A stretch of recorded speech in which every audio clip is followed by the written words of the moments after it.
What if the way you have learned about sex is actually sabotaging your performance and confidence in the bedroom? Today's guest on the show is going to reveal why most men's sexual education has actually set you up for failure and what you can do about it. Welcome back to The Naked Connection. This is the show that supports driven men to reach sexual mastery and build deep connections. What's up, you guys? It's Kirsten. And before we dive any further into this episode, please make sure that you hit that subscribe button so that you don't miss a single episode. Today, I'm joined by Jackson Hightower. He is the CEO and founder of Natural Jackson, and he has built a community of over 1 million people who are openly talking about sexual health topics and things that most people are too embarrassed or shut down around to discuss when it comes to sexual health. We are going to dive into things today like porn-induced erectile dysfunction, why your sexual education has probably failed you, and then we're going to get into some of the secrets of female arousal and learn practical techniques that go beyond what you probably have seen or learned in your sex education. I cannot wait, you guys. Let's get some. Let's be honest. You want to be that man. The man that she can't stop replaying in her mind. The man who makes her breath catch, who leaves her dripping with anticipation, who has her begging for more before you're even touching her. Here's the thing. Great lovers, they aren't born. They are built through skill, through presence, and through deep confidence that radiates in and out of the bedroom. That is exactly what my legendary lover training gives you. This isn't a list of bedroom hacks. It is a rewiring of who you are as a man, how you carry yourself, how you own your sexual desires, how you step into sex with complete freedom and clarity. In the Legendary Lover training, you will learn practices that expand your confidence, sharpen your focus, and ground you so deeply that she feels it in every touch, in every look, and in every breath. Because when you master yourself, she feels it. And that is what makes you unforgettable in bed. I have led countless men through this training and through these practices, and they have walked out completely changed, more confident, more commanding, and more sexually magnetic. And right now, because I'm launching this for the first time, you are going to get in at a discount that I will never run again. So head on over to thenakedconnection.com/lover, LOVER, before this discount disappears. Don't just be good in bed. Be legendary. Jackson Hightower, welcome to The Naked Connection. We're happy to have you here today. Yes, I'm so excited to be here. Thank you for having me on. Yeah, well, would love to kick it off with understanding, so you support millions of people in the space of sexual health. And I'm wondering, what do you think is wrong with sexual health today that means that we need to improve it? That's a really good question. We were never taught anything about it. We were never taught anything related to sexual health and wellness. You know, we were born and raised in a society which is still very much, we suppress sexual conversations, right? Like through whether it's religion or through education or, institutions. We don't have a lot of deep, meaningful conversations about this stuff. People get squeamish, and I think it's slowly starting to change things. But most guys learn about, sex and sexual wellness from all the wrong places, mainly porn, which has a whole, we can get into that later on. But we're learning from the wrong places, and we don't have really good teachers and really good role models. And, that's the first thing I would say is that, we're trying to do things really well. And we spend a lot of our time thinking about these things as a society and as a culture and, and in our advertising, everything is, sex sells. But then when you get really into it, what kind of knowledge have you ever trained? Have you ever learned? Have you ever read a book about it? Have you ever, watched a YouTube or a podcast? Most people would probably say no. They watch porn and they think that teaches them, but it doesn't in the ways that, they probably should be learning. So I'd say there's a massive lack of information and education in a holistic kind of wholesome way to teach people about sex. And it's further hindered by the fact that like parents are still give the heebie, oh, we were talking about sex. It's like they're going to learn somewhere, right? But they're not going to learn at school, so they're going to learn on the internet or on OnlyFans or on wherever these platforms are now. Yeah. Oh, Yeah. Kind of everywhere. Yeah, exactly. But all the wrong types of arousal, digital arousal, right? Like it's taking over, these young guys and not just young guys, it's taking over everyone. Mm-hmm. So it's an uphill battle for sure. Yeah. Well, and kind of knowing, it's so funny because when I think back even about when I like the sex education that I received, the school that I went to for some reason, if you were in PE, you either chose PE or band. And if you were in band, you didn't get a sex ed. So I was in band, just really cool. And I never got sex ed. So I just, even like the public information of it wasn't even something that myself or many other people in band, I guess, received. But yeah, it's just so fascinating that, we all come from sex ultimately, like pretty much anything that's living, right? So, but we don't feel comfortable talking about it, or we talk about it in these like places that aren't as informative as we really would want them to be. And I actually had a conversation once with a man who was a porn star and talking about like what is the difference between what you're seeing in porn versus what is actually happening in like a quote unquote like normal sexual encounter. And I'm wondering for you, just knowing like what you've seen when working with men, how is like the education that they're getting from these digital spaces different from what they really should be getting information about? Yeah. The education they get is vastly different. There's the guys that are in porn stars are picked because of certain features, right? So they're all very hung, very large, well endowed.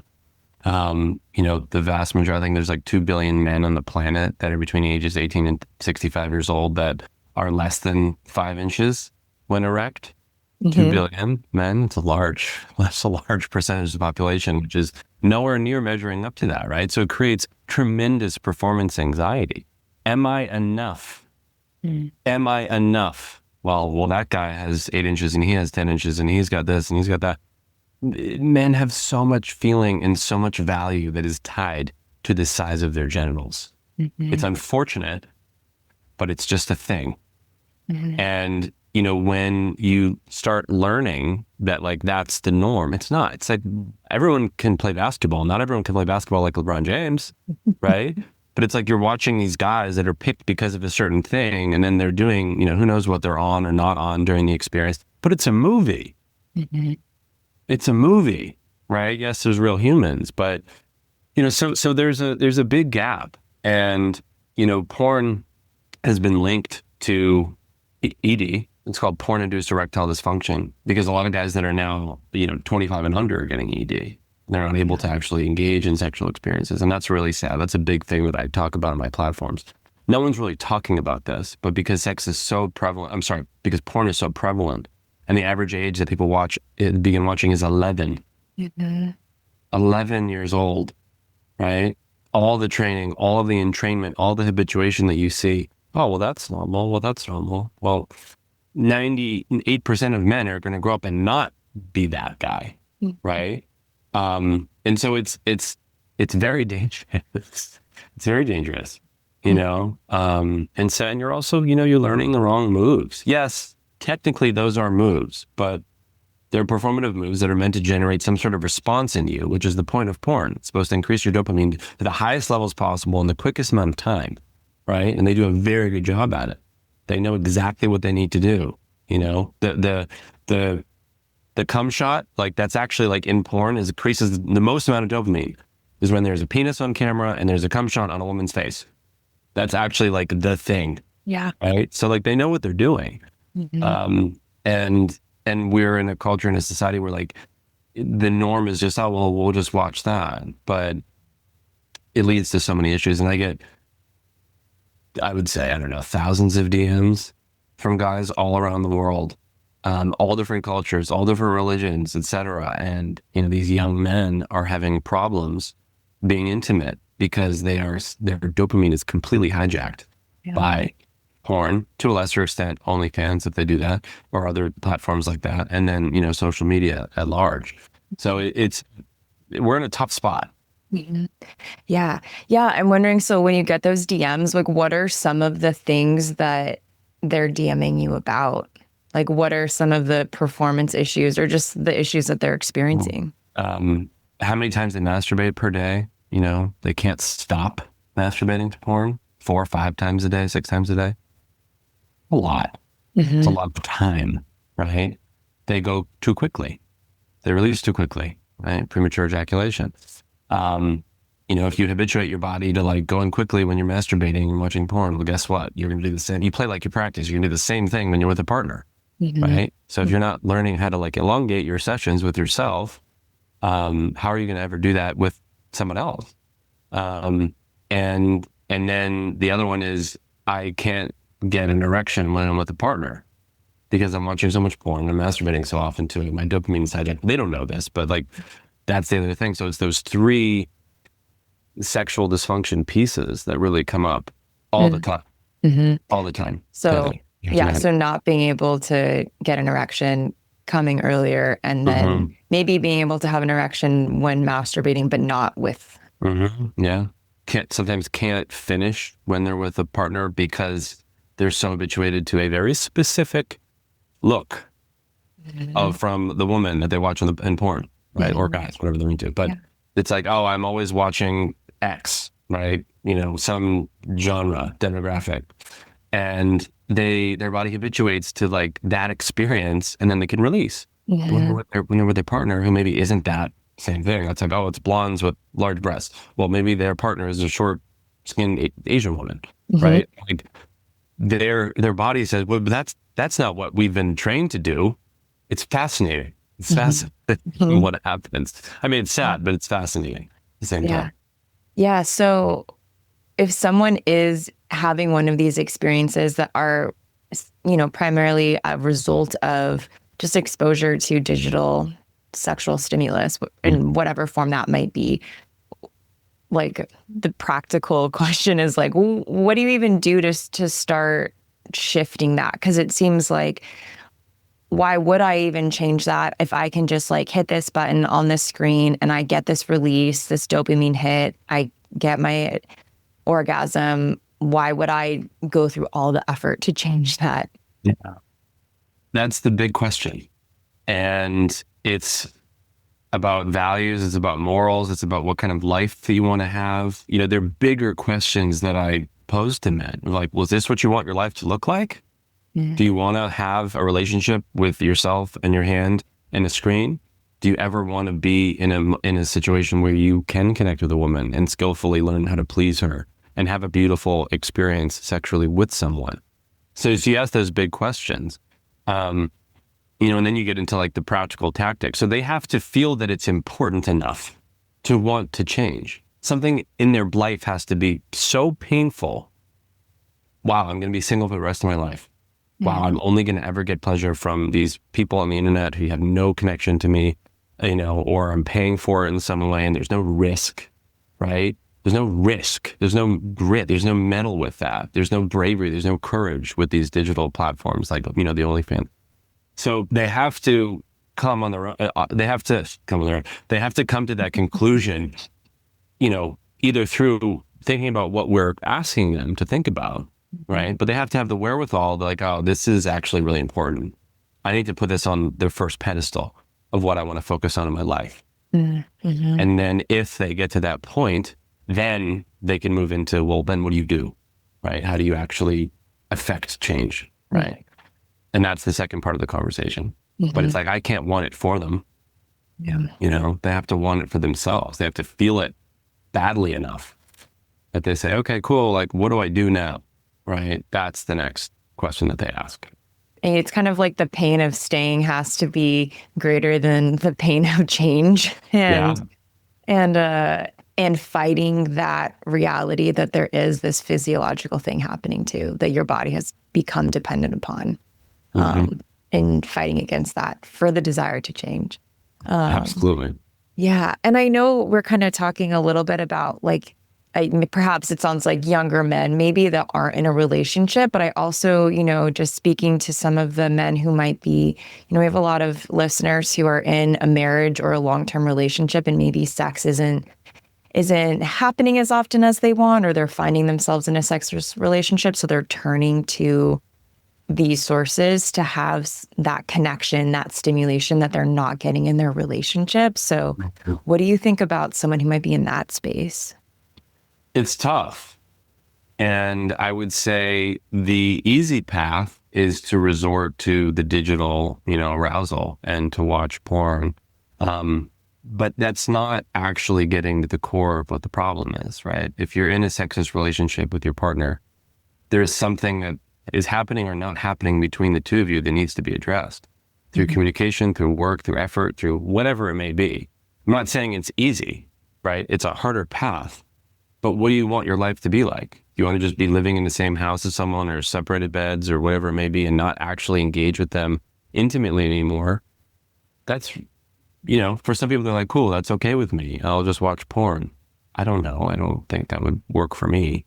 So I would say, like, buck up, like, try to resolve it, right? Like, say no to the other stuff, and then start engaging and creating that polarity and that dopamine with your partner again to see if you can revive that spark, because a dead bedroom is all about lack of polarity and a lack of dopamine with your partner. Because if you're getting your dopamine from somewhere else, for whatever the reason was that person has a sexless marriage, maybe they got complacent, maybe they're not putting effort in, maybe everything became too, commonplace in their partnership where there's no aliveness.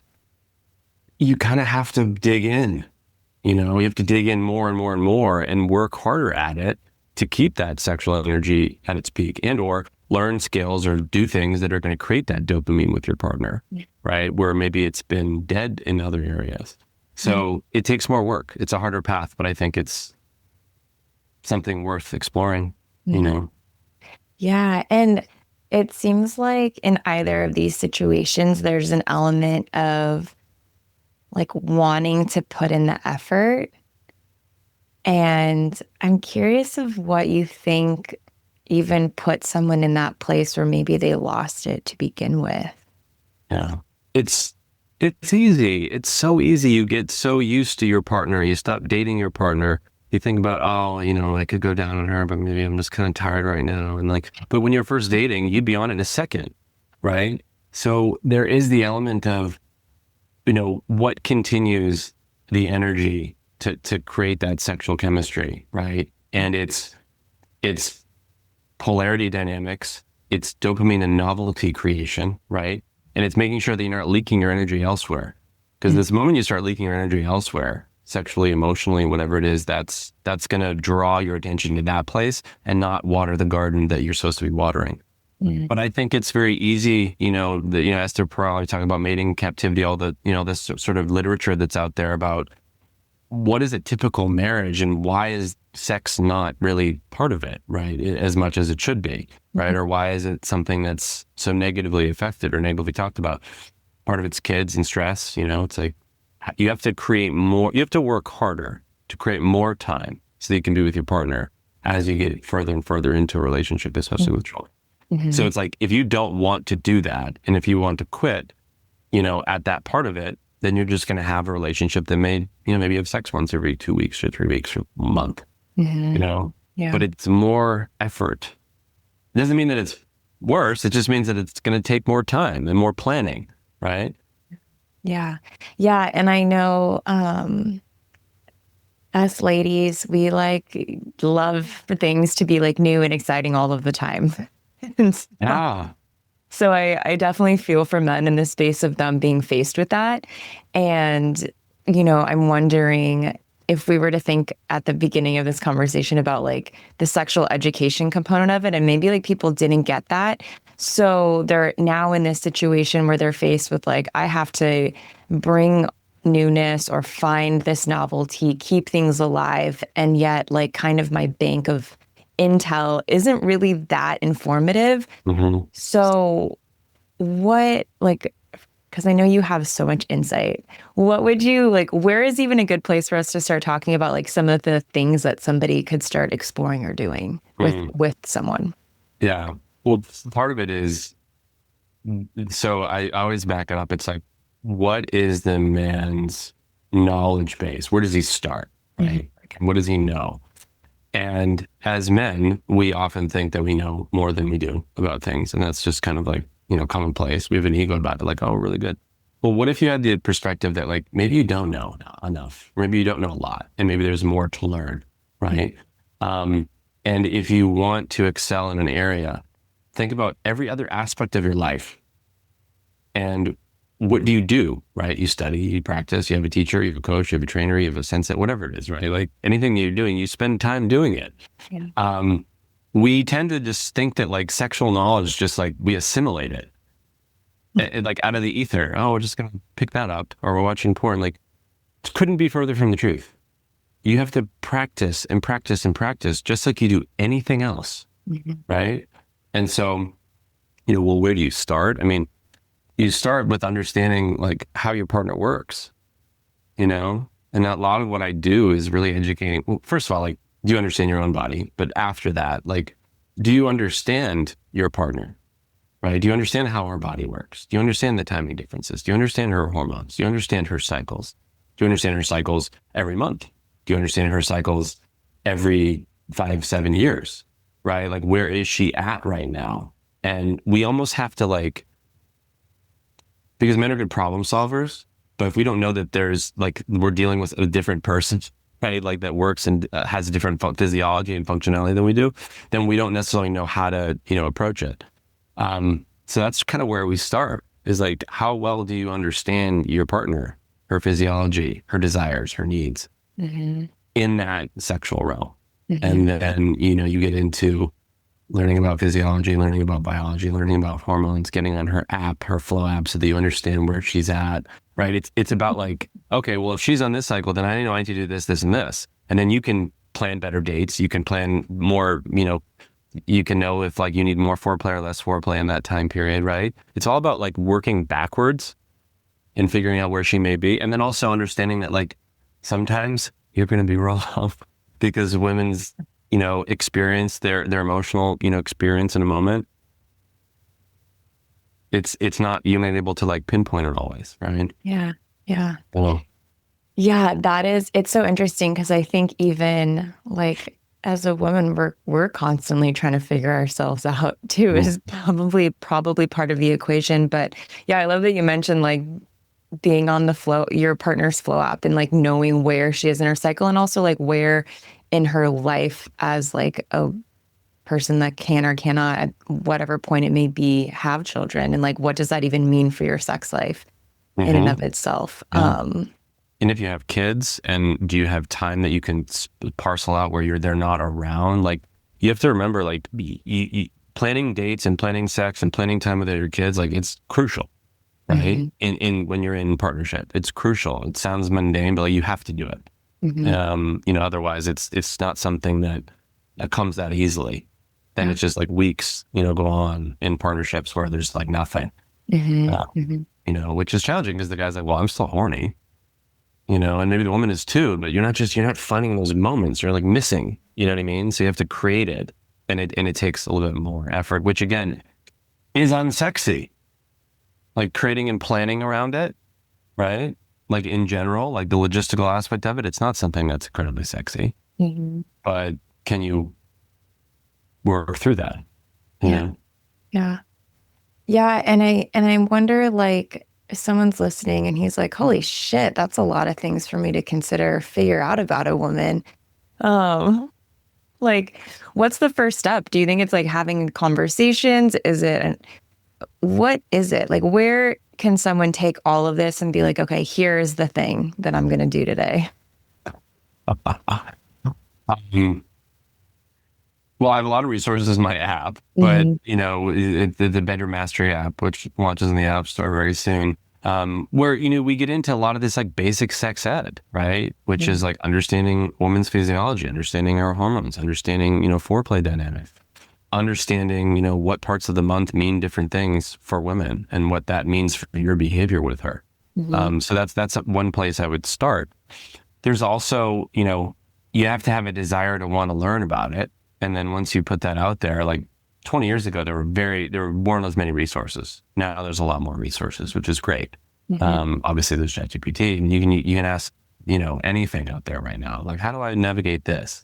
Not always correct, but like it gives you a bit of a baseline, right? But I would say, to understand it, a man has to ask himself what situation he is in and what is his desired, goal, and how is he going to approach understanding that women are very different, right? Men are very linear, direct, and it's like, this is what we want. And knowing that like women are generally very indirect, right? They want different, they don't want it over the head. They want something that's like kind of around, and it brings them into a scenario and they feel held, Yeah. So, but if there was a very specific thing I would say is that like begin to really understand the differences between men and women sexually and start to pay attention more to that. So all the actions have a flavor of sex and sexuality, and all the experiences that you have with your partner, and take notice. Because by the way, every woman is very different. Right? And so if you're in a partnership, your partner is going to be very different than, if I'm in a partnership with someone. And so paying attention, right? And not just writing it off like, oh, she's this, like pay attention, take notes, write things down, like in a notebook, understanding dates, understanding times. And that's what I do. And then I've had partners. I'm like very into it because I want to optimize the experience. Right. And so I take that approach. It's like, okay, cool. Got it. Noted. This happened. Okay.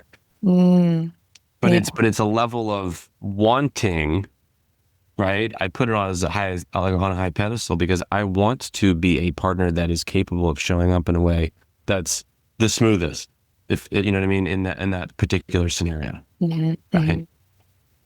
So, yeah, like the idea of like writing things down. I had a partner once who I'm pretty sure he did that. He had like a note in his phone. Yeah. But I think that, it's kind of sounds like a little bit, I like to think of it like looking at things, not like an experiment, but it's kind of like you're in a science experiment together and you're like learning about the other person, and that can be really fun. You're like, I'm going to try this experiment. Like, how is this going to land? And just see what happens. And if it flops, like, cool information. Yes. And that you just said something really interesting was that the human experience is a big experiment. We're experimenting all the time, right? Try something, but try something, right? It doesn't matter what it is necessarily, but like try something and take note of it and then bring it back. And then, okay, cool. I'm going to try something different. It's almost like, it's not like a crude analogy, but like, it's almost like you're trying to hack the experience. We're into like biohacking and, psych hacking and sex hacking. Like, how do we figure out where our partner's at so that we can provide an experience that it's going to be the most optimal, right? And you try a bunch of different things and you see what works and you throw away what doesn't, And then, by the way, what didn't work like 1 month, it worked the next month. And then you're totally screwed up. But it's about trying. Yeah. And not getting complacent and putting in the effort. And you mentioned polarity a couple of times. And I'm wondering, like, maybe someone's listening and whether they're dating someone or they're in a relationship and they're wondering, okay, how do I use that? How do I implement that into like this dynamic that I have in my life? Yeah.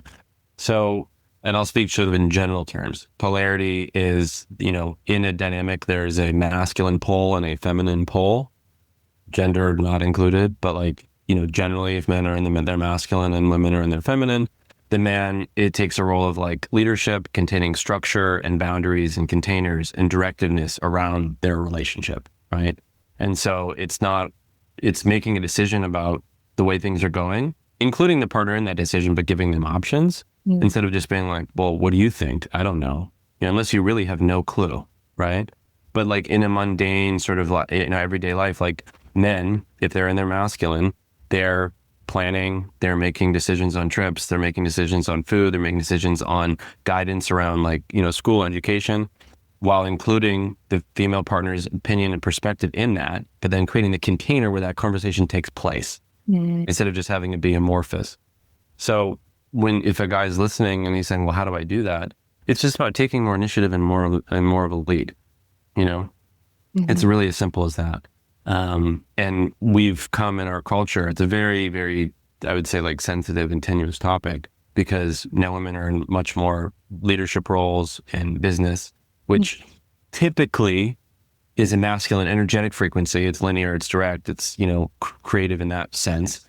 And so, there's more of a balance, right? So it's not just, 80% masculine, 20% feminine. Maybe it's 60-40. Maybe it fluctuates. Maybe you're with a partner where you kind of both play those roles, right? You're supporting each other. So it's not just a very specific, way of being. But there's always polarity, and there's always adds up to 100%. And there's always one partner that has, is at a different number than the other partner at any given time. That's generally the way that it works. And so it's about taking leadership roles. It's about opening up conversations and creating space for those conversations, so that those emotions, can flow through that conversation. And it's not being like, we're doing this and you're not having a say in it. It's being inclusive in those conversations, but creating the space for that, giving optionality, instead of having 1,000 options, it's like, what do you think about this and this? And then, creating that environment. I hear so 70% of my followers are women. And I hear that, like, men are not leading, they're not directing, they're not asking out on dates, they're not going up and asking people out in person anymore. They're very passive. I just hear all this stuff. Yeah. And so the opposite of that is take a leadership role. Say, we're going to go to this place. I'm going to pick you up here, and this is what we're going to do. And if it's in your partnership, continue to create the leadership and that structure around those conversations. And that's what that's what men who are in their masculine, that's what they do. Yeah. Yeah. No, I appreciate you sharing that perspective. I think that, things get kind of muddy, and it is a sensitive topic, but it's, especially when it comes down to, like, two people in a relationship, it's, like, so individual, and also recognizing that, if you want to step into, like, that type of a dynamic, like, that's how to do it. Yeah. Really simple way. Yeah. Okay. So we're kind of talking about, like, things of the mind, so to say. And I'm wondering if we were to get, like, really practical about, like, some of the very specific sexual stuff. Like, I think a lot of the times guys are like, okay, give me, like, I just want, like, the clear cut and dry, like, what should I do? What do I need to know? And I'm wondering, like, what do you think a guy should know about a woman's clit? Like, what should they know about their own dick, Yeah. Which one do you want to answer first? Neither. Well, we'll start with the one that they're more questioning about. A man needs to slow the fuck down in bed. I think that's the first thing. They need to spend more time revving the engines than, driving the car almost. Understanding women's bodies work very differently than men's bodies. And so their timing is not her timing. And so when it comes to the clit, not something that you go to right away. You want to focus on all the other areas first. And then you get to that place, and then go, like, 5 times softer and 5 times slower and 5 times smoother than you think that you are. And then do that one more time, until you get to the end of the scenario where she's fully ready and lubed up and ready to go. And then you can go faster. But I get tremendous amounts of feedback that it's not a remote control on or whatever. Like, it's the most sensitive part of anyone's body. It has like 10,000 nerve endings in that tiny little area. And there's 3 different kinds of them. Some of them have hoods, and some of them have partial hoods, and some of them are more exposed. Right. And, based on the level of their arousal or their anatomy, the clitoris doesn't just start there. It actually goes through in her body, down into her, into body, but it looks like a wishbone. And that it's a place for an incredible amounts of pleasure. And also that it's just one of many places to connect in that region, right? That they should also be learning how to explore. It's the one that has the most capacity for sensation that kind of like is the most similar to like what a penis sensation, I think, is, because they're very similar structures. They grow from the same structures and skin and tissues. Um, but yeah, learn how to use your tongue. I mean, there's a whole lot of stuff that we could get into. Yeah. Yeah. Yeah. I think in a lot of like the things that I teach as well in working with clients, it's just slowing everything down. And it's so crazy because I think I usually say like, yeah, what you're saying, like 5. I'm like, whatever you're doing, like multiply that by 3 and go that. Like go as slow as you think and then go even slower, Yes. or like go even lighter. And yeah. And I think too, the piece of, I come from studying a lot of Tantra and like this element of really turning a woman on from like her heart space, and how that can be in and of itself, it might seem backwards, but it's like a faster route to arouse the rest of her body, and how like starting in other places is so important. Yeah. And I think that I obviously don't know what it's like to be a guy, but I imagine that like having that excitement and the arousal, you just want to like go for it. And being able to pull that back can be really challenging, especially when you're like with someone that you're like really aroused by or have all of these feelings about. It's like, how do you, like from your perspective, I'm wondering, I know I teach a lot of like breath practices and like focus on energy, but like what's your kind of take on how to like manage and still experience that feeling, because it's probably awesome for you, and also be able to meet your partner where she's at in that process? Yeah. The energy that's created there is palpable and it's potent and it's also usable, right? So the energy that's created from a male arousal and that fire, right, that happens immediately when you're connecting with someone. And again, it's the same principles. You have to learn how to breathe, right? That's the first thing. And slow diaphragmatic breathing for men is really important because it helps calm the nervous system. It helps them ground more into their body, and it helps actually create a more, I would say, like harmonious atmosphere for the female partner to actually drop into that space with him, right? Because if you think about the experience, if men are coming in very hot and very fast, and that's not how women are generally experiencing sexual activity for the most part, I'll speak in generalities, right? Then there's going to be a disconnect, right? It's a different energetic frequency. It's a different speed. And so if you learn to breathe, you can basically harness that energy and then bring that into the foreplay experience, right? So you're basically cultivate that energy, bringing it up and out. And then how can I connect with my partner's other parts of my partner's body through kissing, through breast play, through all these other different facets, right? Connecting energetically with eye gazing and presence, right? That is going to bring her to the place where that speed may be the same, like same level, right? But it just takes time. But it's a very difficult thing for a guy to do. I mean, there's no question about it, right? To be able to have that energy and harness it and not be like, oh, I just want to release. It's a very, very difficult position to be in. It's a very difficult practice, but it's really rewarding if you understand that the result of doing so is going to create a much more harmonious experience, more orgasmic potential, more pleasure potential for both partners. But you have to think long-term or medium-term, right? Instead of just like, oh, I'm ready, I want this now. Yeah. And, and it's a bit of a mind shift for guys.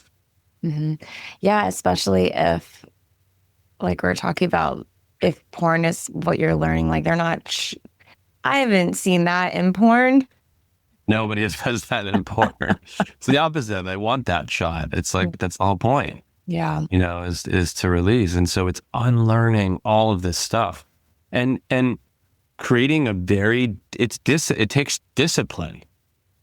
Just like waking up at 4:30 in the morning and working out takes discipline. Just like doing XYZ takes discipline. It takes discipline. And I think that for men, I always say like the hardest thing for a man to do is to be on the brink of ejaculation with a partner and then actively not pursue it. Mm-hmm. It is such a fucking powerful practice for a man. Because if you can do that, you can pretty much do anything. I mean, that's kind of like, that's what Yeah. that's what I tell guys. I'm like, if you learn how to do that, you can do anything, dude. Yeah. Because it is so, you want it so bad. Hmm. Especially when you get up to those levels, levels of arousal, like the sevens, the 7.5s, the eights. So you're like, Mhm. so, yeah. And that's where I think like men can become masters of this, is when they're like, wow, if I just change my perspective on this experience that I'm having with this partner, and it doesn't just become about me blowing my load really quickly and like getting what I need, then I can actually create far more powerful experiences for myself and for my partner than I ever would have had before. So it's like seeing the forest for the trees, right? It's just like going and like, grabbing that first thing that you see. You actually understand that there's a bigger play, Yeah. right? And the play is, you know, disallowing your own pleasure in the immediate instance to then experience much greater pleasure, Mm. outwards. And it's, a lot of the stuff you learn from Tantra. It's like you build, the energy needs to build, build, build, build, build, build. And it goes into a crescendo, but you're building it with your partner, Yeah. right? It's not just this one side, like lopsided experience where it's like, I'm going to get mine. Now, by the way, there are certainly times when that's totally fine too, right? So this isn't an all the time thing. It's just a Yeah. some of the time thing. And I encourage guys, try it one in every 10 times. Mm-hmm. Try it 20% of the time, the next month. Try it 30% of the time the next month. Just build onto that. I'm not telling guys to do it all the time. It's not a dogmatic practice, Yeah. you know?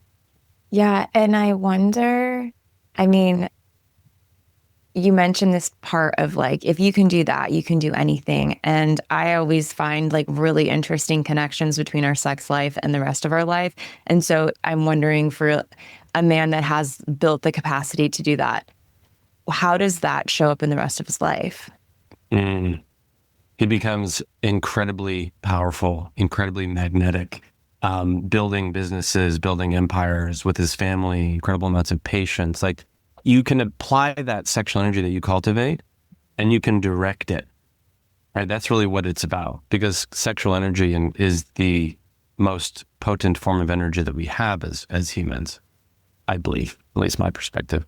And when you apply that energy that you've cultivated into another aspect of your life, or you take that momentary, I'm not going to do this, right?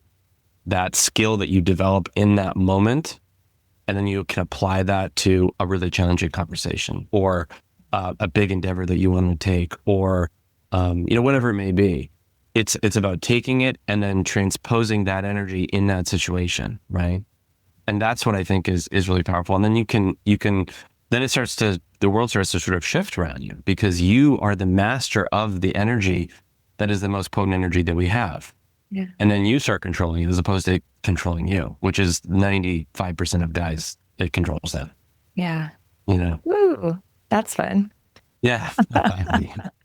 Yeah. Well, in thinking about the difference between that and the difference between someone that might have been in what we started talking about of like being reliant on pornography or OnlyFans or whatever have you, it just seems like there's a clear difference in like how you get to live your life if you choose one route or the other. And I know that there's a lot more that you have to offer in terms of like how to help someone get there.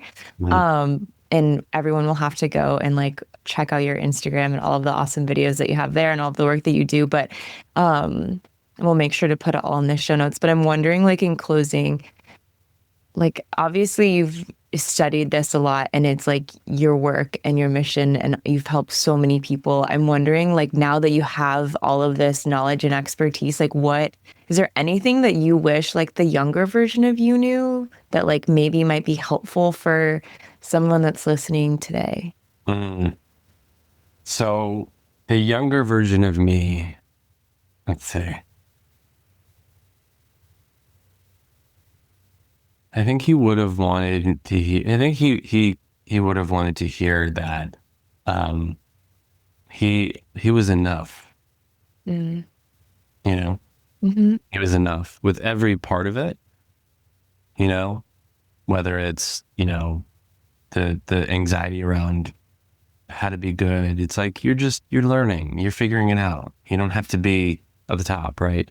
Or your size, you're at the gym, etc. Like all this sort of stuff. Like when you locker rooms with sports and athletes, like you are enough, and like it's okay.